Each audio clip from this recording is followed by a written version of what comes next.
সংগ্রাম করলাম, জিহাদ ঘোষণা করে তাকে বিজয় করলাম, তার মুখে জয় বাংলা স্লোগান। আজকে আমি নিজের স্বীকারোক্তি দিতে এসেছি। শামীম ওসমান গডফাদার, শামীম ওসমান সন্ত্রাসী। দেখেন, যারা বলেন আমি তো কেন্দ্রের নেতা না, আমি তো নারায়ণগঞ্জের কিচ্ছু না, আজকে দেখেন ঢাকা নারায়ণগঞ্জের রাস্তা পুরো বন্ধ, লক্ষ লোকের জমায়েত প্রমাণ করেছে আমরা মানুষের ভালোবাসা পেয়েছি।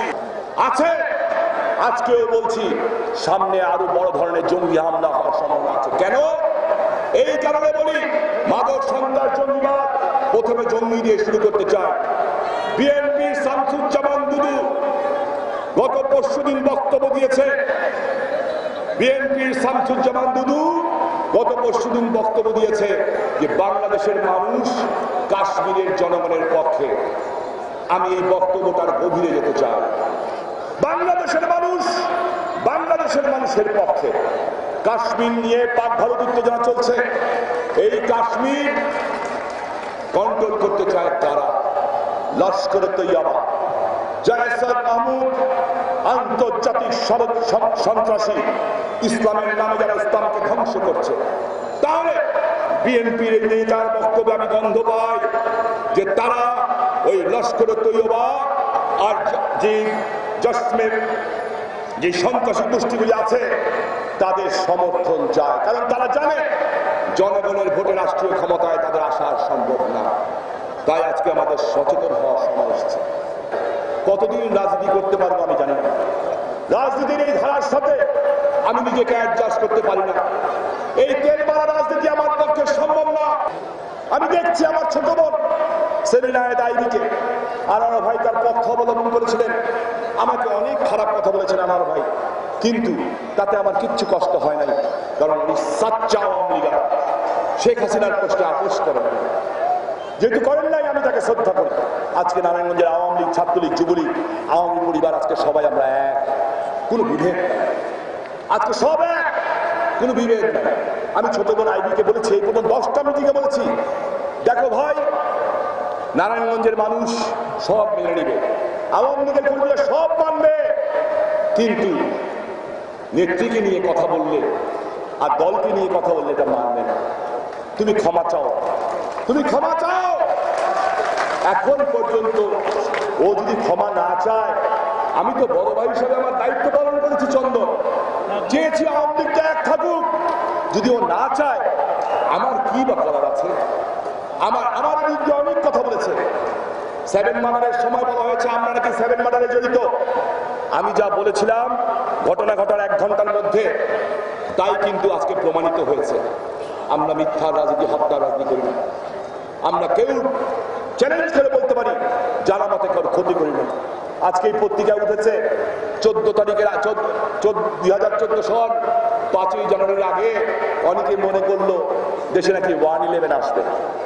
আমার ছোট বোন আইবি ডক্টর কামাল হোসেন আর ওই মাহমুদুর রহমান মান্নাদের সাথে এক মঞ্চে উঠে সেদিন সমাবেশ করলো যারা 1/11 সৃষ্টি করতে চেয়েছিল। বক্তব্য দিল, প্রথমে নারায়ণগঞ্জে শপথ নিয়ে এসে বলল ওই নির্বাচন কেমন হয়েছিল সেটা আনার ভাই বলে গেছেন, আনার ভাই সাক্ষী। নির্বাচনের রাতের বেলায় হয়ে গেছিল, এর বেশি কিছু বলতে চাই না। দলের জন্য ত্যাগ স্বীকার করেছি, আমি সব জানি। আমাকে বলা হয়েছে ধন্যবাদ দিতে, ধন্যবাদ দিয়ে দিয়েছিলাম, এর চেয়ে বেশি কথা বলবো না, কারণ দল ক্ষতিগ্রস্ত হবে। আইবিকে বলি, তুমি বললা, প্রথমে এসে বললা যেই দিন শপথ নিয়ে আসলা আমার ছোট বোন, কি বললে? বললো যে খালেদা জিয়া গণতন্ত্রে বিশ্বাস করে, আমি বিশ্বাস করি, আর শেখ হাসিনা গণতন্ত্রে বিশ্বাস করে, ও বিশ্বাস করতে চায়। ওইটা চায় আর ওটা বিশ্বাস করে, ভালো কথা। বিএনপির উপদেষ্টা আজম সাহেব এসে নারায়ণগঞ্জে বলে গেলেন কয়েকদিন আগে যে আমরা তৈবুর রহমান খন্দকারকে বসিয়ে দিয়েছিলাম আইবিকে নির্বাচনে পাস করার জন্য। ধর্মের কল এইভাবেই বাতাসে লড়ে। বিভিন্ন পত্রিকায় দেখছি লেখা উঠেছে 2 নেত্রী দেশকে ধ্বংসের দ্বার প্রান্তে ঠেলে নিয়ে যাচ্ছেন। প্রধানমন্ত্রীকে উদ্দেশ্য করে আইবি বলছেন 1-2 পরিবারের পক্ষে থাকলে হবে না, সারা বাংলাদেশের মানুষের পক্ষে থাকতে হবে। আজকের এই সমাবেশ থেকে আমি আবার অনুরোধ করি আইবিকে, আইবি যদি মানুষের মন জয় করতে চাও, শেখ হাসিনার ভক্তদের মন জয় করতে চাও, আওয়ামী লীগের নেতাকর্মীদের মন জয় করতে চাও, তাহলে অবশ্যই তোমাকে ক্ষমা চাওয়া উচিত বলে আমি মনে করি। আপনারা কি চান না সে সব ক্ষমা চান? আমি দুইটা হাত দেখতে চাই। আপনারা দেখেন কিছু করতে পারবেন। বড় ভাই আনোয়ার হোসেন ভাই এখানে আছেন, নারায়ণগঞ্জের সিটি কর্পোরেশন নির্বাচন হবে, নেত্রী যাকে দিবেন সেই নির্বাচন করবে।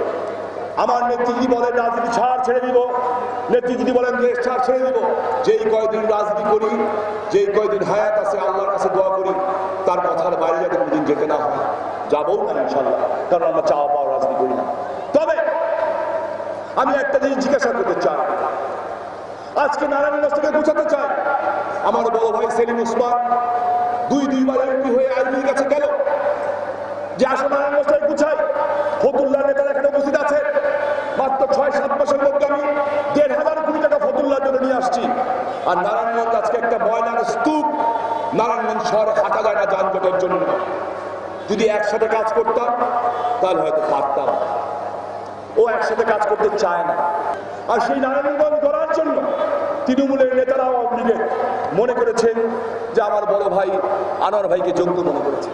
জিয়াউর রহমান সাহেব যিনি এখন শহীদ সাজেন, যিনি বঙ্গবন্ধু হত্যার সাথে জড়িত ছিলেন, সেই খুনি জিয়াউর রহমান নারায়ণগঞ্জ দিয়ে তখন একটি রাস্তায় ছিল, নারায়ণগঞ্জে প্রবেশ করছিলেন।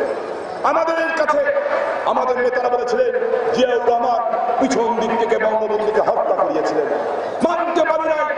7টা ছেলে তৎকালীন সামরিক শাসক, তৎকালীন রাষ্ট্রপতি জিয়াউর রহমানের গাড়ির সামনে দাঁড়িয়ে স্লোগান দিলাম, জেনারেল জিয়া, জেনারেল জিয়া, জিন্দাবাদ, জিন্দাবাদ। জিয়াউর রহমান ভাবলেন তার সমর্থক আপনার, উনি হাত বের করে দিলেন। হাত বের করে দেওয়ার পরে সকল সেনাবাহিনীর সামনে সেই হাত ঝুলে বলেছিলাম, খুনি জিয়া গো ব্যাক, খুনি জিয়া নারায়ণগঞ্জে ঢুকতে যাওয়া হবে না। আমাদের পিছের উপরে সেই দিন লাঠির পর লাঠি মারা। নিজের জীবনী আজকে বলতে চাই এই কারণে, আজকে যেন কেন মনে হয় মাঝে মাঝে আমরা হেরে যাচ্ছি।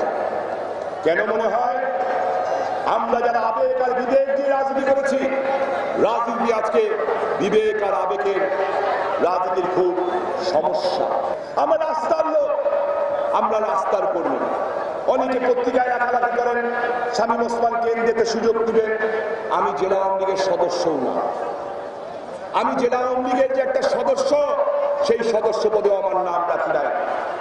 আমার একটাই পরিচিত, আমি আওয়ামী লীগের কর্মী, আমি শেখ হাসিনার কর্মী।